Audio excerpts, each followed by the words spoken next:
Oh, you live like right next to where my aunt lives. Like Yeah. I like literally grew up like down there. No way. Yeah, like that. It's just one of my white shirts. Oh, that's fire. I don't know if you're supposed to open this a certain way. It's clean. Man. You're repping now. Hell yeah, that's fire. People just jumping in and doing clothes. I think that shit's fire, you know? Yeah, and I mean, it's so common though that it's honestly like, it's such a saturated market, and it's like, you know, 3 out of every 4 clothing brands fail. Right. And those statistics, while they're, you know, they're pretty scary, it's kind of like, I came with it knowing nothing at all. Like when I started, and I wish I had like a deeper story. I was like, I want to start a clothing brand that, 1, has a good purpose behind it, but 2, it has a good set of representation as well. So it's kind of like a missing component, because you'll hear about it all the time, how, you know, a lot of these brands, they have, you know, they feed on, you know, our urban culture. You know, they put the music in it, they put the models in it, Right. but there's no sort of give back. It's kind of they take, but they don't give in any sort of way. The whole culture. Yeah, exactly. Right. So, and with, I guess with my brand, the whole point, I call it urban, and just because I wanted it to, you know, this is exactly who it's for, this is what we represent, but there's also that other side to it that, you know, I really want to find out ways to give back. And I say, starting out, you know, I've only been at it seems like years now. It's only been like 18 months, but out of these, you know, 18 months, it's been like, you know, a drastic change.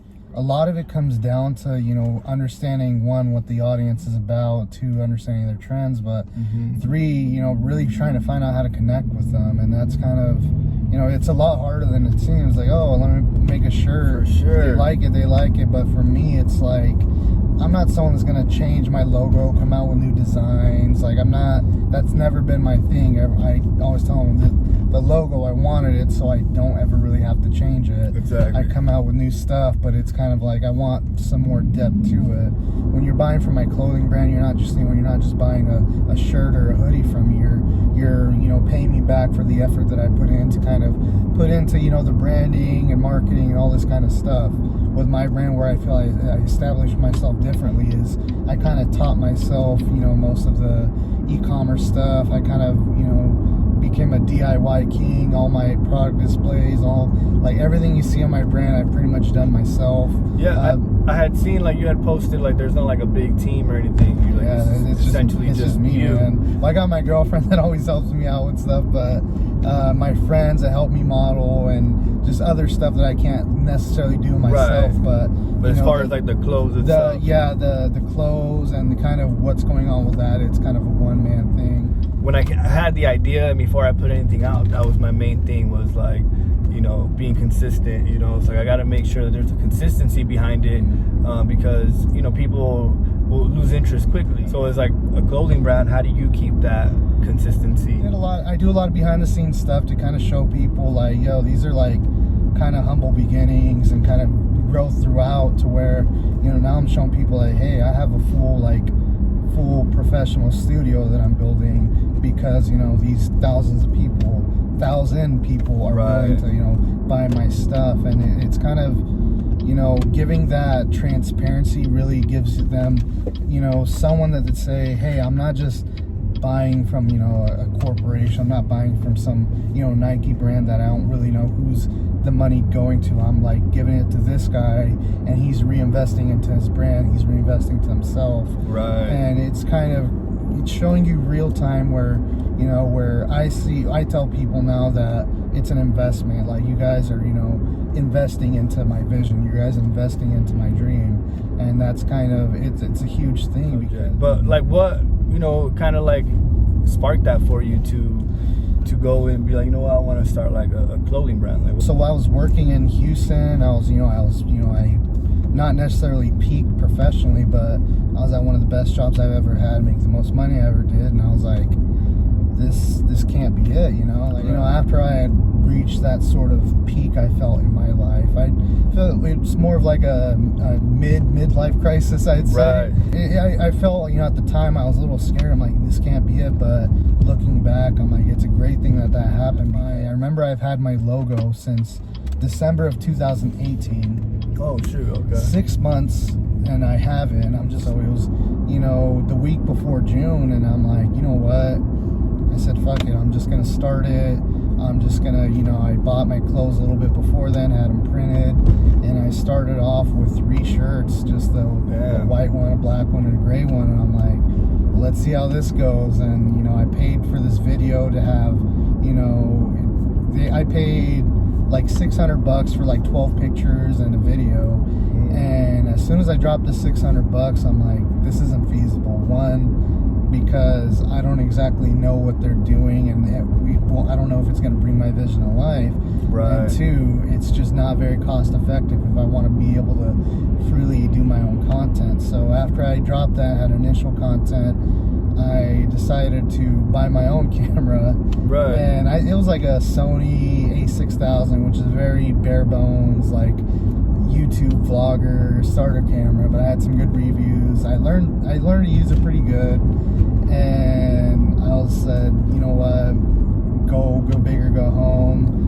Last winter, December, I bought now it's a A7 R3, which is like a pretty like high-end camera, and ever since then I kind of just taught myself photography and said, you know what, because my business model, I want to be able to freely connect with whoever I want to connect with, be able to do all this stuff with these different people. I want to be able to also have, good enough content to help out with that. Because being self-taught, there's going to be mistakes. So For sure. I've definitely had some times where I'm like, shit, I got to do a retake, or shoot, I didn't do this right.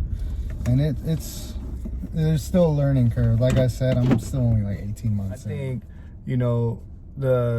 the competing part shouldn't even be like the goal. It should just be about establishing your own brand and creating like your own base, because at the end of the day, it's going to be pretty easy for people to connect with your brand, and then the more familiar they are with it, the more you do like, I think things that they relate to or just connect to.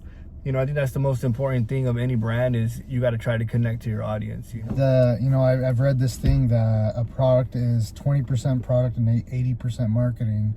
It is. It really is. And, coming from, what I know now from clothing brands is 99% of the people get the same stuff. They really do get the same stuff.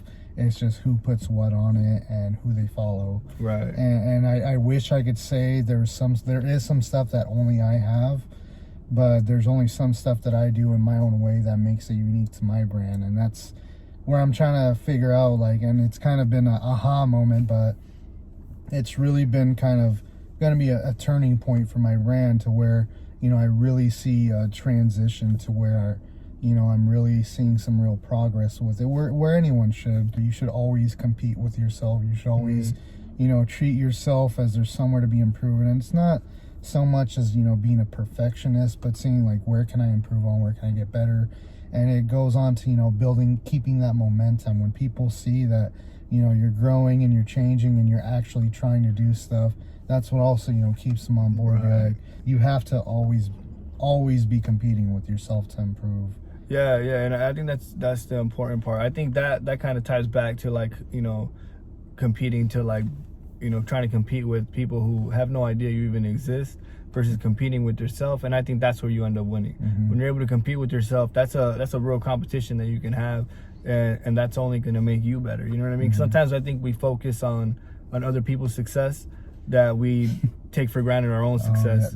It's the biggest killjoy. Like, I know, like when I doing this whole podcast thing, it's not even really so much a thing that I did for like me, that I wanted like a podcast. I just figured it'd be a dope way to put other people on. My whole thing was like, man, there's so many, I started seeing how many people were actually doing things, and like, I was like, man, it's so difficult for them to, for people to get like an actual platform and go to like a real, like, established podcast or whatever, and I was like, man, maybe I can create like a middle ground there, and so that was kind of the vision, but whatever it is that inspires you, I think to commit and just really work, like you got to find that in whatever it is that you're trying to do, because there's people all the time that are just like, man, like I dislike my job, or I don't like doing this or that, and it's like, bro, you don't have to. You could really do whatever the hell you want, like, like anything. People, and that's why I think it's dope, that people like yourself, are doing like, clothing brands and stuff, because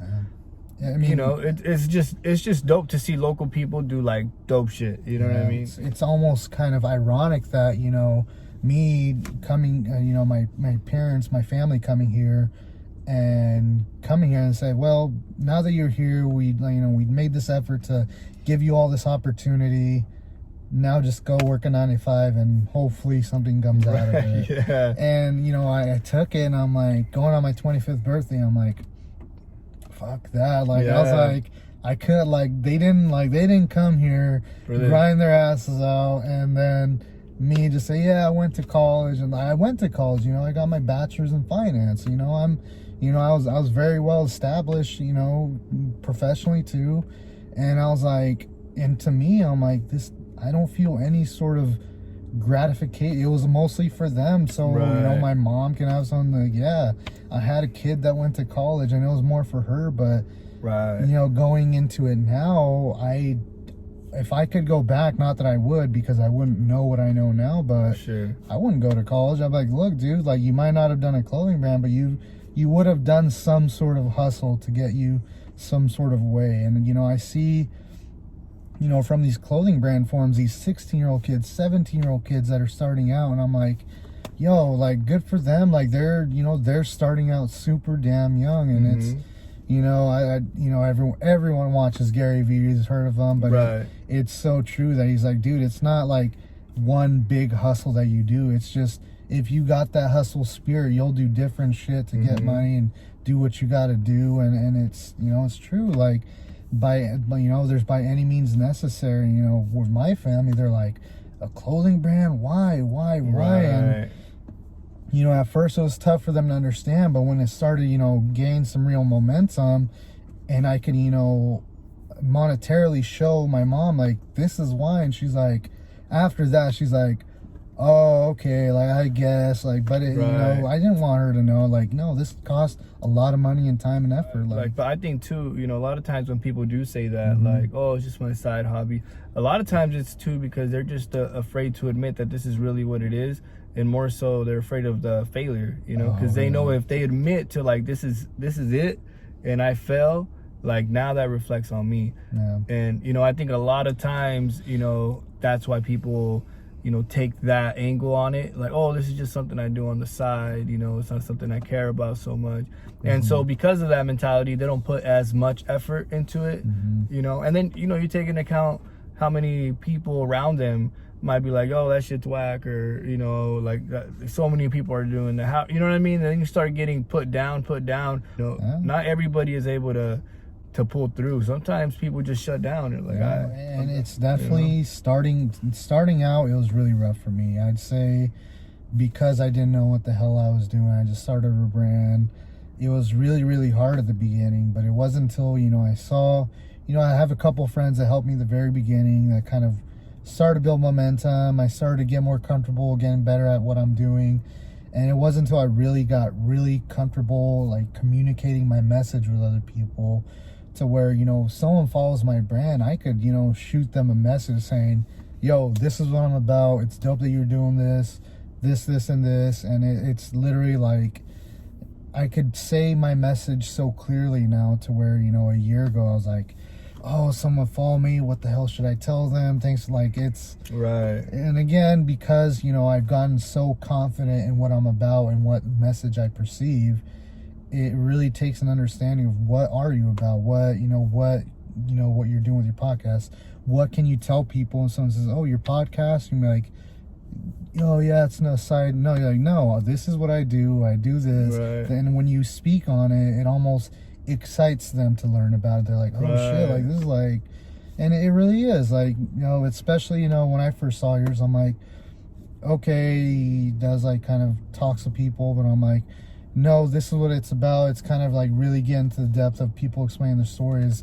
It really, you know, it really gives people a chance, because, like you said, a lot of people, some of them maybe not even have had a chance to reflect on why they're doing it or what they're about, you know. And it's really, you know, to me, someone that, you know, I was very comfortable expressing my message. I'm like, hey, this is just me saying my message. But if someone coming on here has never really done it before, it really will get them to think like, shit, like, what am I about, you know? What am I trying to do? What is this about? And it's... Yeah, or sometimes they even, like, I've had, like, we'll be, like, mid-conversation, and they'll be like, damn, I really have done a lot of dope shit. And it's like, yeah, man, like, you got to take time sometimes and, you know, like, celebrate your wins. Because, you know, I think we don't do that as much as just people in general. Like, we don't, you know, life is so crazy on a normal basis and so full of ups and downs that people just forget about the wins. And it's like, nah, man, like, you know, you might have just got a car, you might just paid off your car, maybe just got a house, like,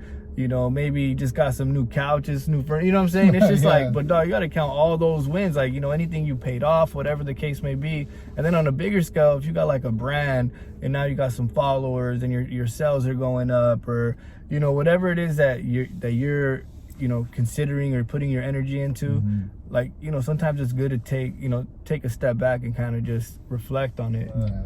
You know, especially as a brand, I think it's very important to try to be inclusive on all fronts. You know, like yeah, your main goal might be like, you know, working out or whatever, but the fact that you're smart enough to know that, like, all right, not everybody's in this workout world.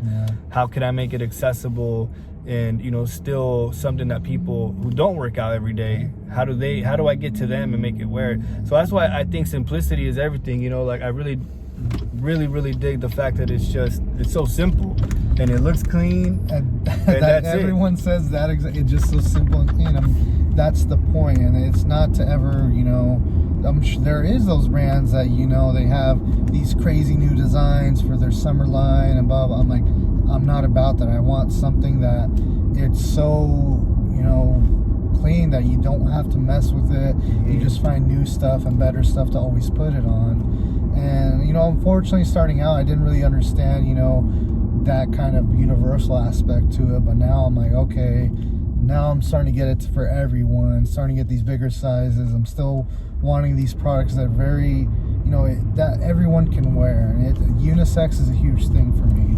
Right. So you'll see that, you know, I have girls wearing, you know, the guys' long sleeves and the guys' hoodies. Yeah. Just because I want them to feel comfortable wearing it just as much as I don't, you know, starting out, I even, you know, even things like little things like product descriptions, like a men's t-shirt or a men's hoodie, you won't see that. You'll just see hoodie or shirt or joggers, just because I don't want you to think that these are for one or the other. These are just straight up like, hey, if a guy wants to wear the girls' gym shorts, so be it, man. I don't know, but the whole point is, you know, having everyone wearing everything. And I think it's nowadays, especially, it's a very very centric thing to have, you know, girls wearing, you know, oversized hoodies and oversized stuff. And it's, for me, I'm like, hey, it's just kind of striking at the right time. Yeah, because I mean, you don't know why people, or, you know, some people are just, they have a certain fashion sense in their head and a certain vision of what they want to be like, you know, what they want to dress like.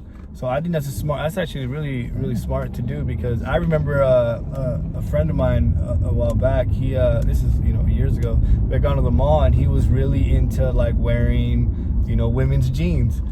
And that was the first time I had ever like heard of that, and I was like, bro, like, why are you buying girl jeans, dog? Like, why don't you just buy? And he's like, dude, I just like how they feel. Like, and he was just, the one thing about him, you know, he passed, you know, but the one thing about him that was super dope is, bro, he was always so like just free, just about whatever he wanted to do. Like, he was gonna do it. He'd wear these crazy ass jackets and shit, but he was all about what he wanted. What he had like a certain, you know, a certain vision. Yeah, that was his style, you know, and you know, that's why when you say that, I automatically think of him. Like, you know, that's super dope. That, you know, it's gonna just allow people to wear it because it looks good and not think about, oh shit, that's for girls. Because a lot of times you might look at something like, oh shoot, that's dope, and then it says like females, and you're, oh, you know what? Never mind, I'm not gonna buy it no more. So now you just gotta sell. Like, I think it's very important. Like, for me, I have 2 daughters, and my oldest, you know, when she's 7, and we were at the mall, and she had seen this shirt. It was like a blue shirt, and it had like little flamingos on it, but it was in the boy section. And she was like, oh my gosh, Dad. She was all hype about this shirt, you know? And she's like, but then she saw it was in the boy section, and she was like, oh, never mind, it's for boys. I'm like, dude, that's a dope ass shirt, you know? Like, get it. And she was like, should, you know, she had like this hesitation moment, but I was like, dude, get it. Like, it doesn't matter. Like, it doesn't matter if it's for boys or girls. If you like it, get it and rock it. And yeah, bro, that was one of her favorite shirts, and she would rock that thing all the time, you know? You know what's funny, actually, now that I think about it, I remember one time we went to a Sounders game, and it was cold as hell, and we didn't take any hoodies or anything. So we got there, it was super cold, and I'm like, yo, I need a hoodie. So I went to the little shop that they had there, and there was this hoodie, and it was a sick-ass hoodie. I was like, oh, man, this is dope. And we're about to head out, and there was like a section where it said, you know, men and women, and that was from the women's side. And I was like, well, I already bought this shit. It's fire. This is clean. It was super fire, dude. It was like I still have that hoodie to this day. I rock it. And nobody ever knows. What's funny is that I've gotten so many compliments on it, you know, from both men and women of like, oh, that's a dope hoodie. And no one's ever like, is that a girl hoodie? No one ever, that's not even a question. It's just, oh, that's a dope hoodie. And I'm like, oh yeah, it's a girl hoodie. No one is literally ever gonna know or question it. Like, to anyone who feels like they're still not sure of their vision, or they're still not, you know, 100% of, I just say, just go fucking do it. Hit the ground running, scrape your knees, fail, dude. I've failed so much. I've messed up so many times, right? But I've learned so much, and from everything that I've fucked up on, I've taken it to where it is, and I've loved how many times I've messed up. Dude, failure is your biggest teacher, and it's hard work beats talent, you know? Yep. At the end of the day, so I appreciate you, man. Yeah, man. Thanks for coming me by, of course. Always, Urban man. Aesthetics, go get that. You know what I mean? All right, man. Well, thank you.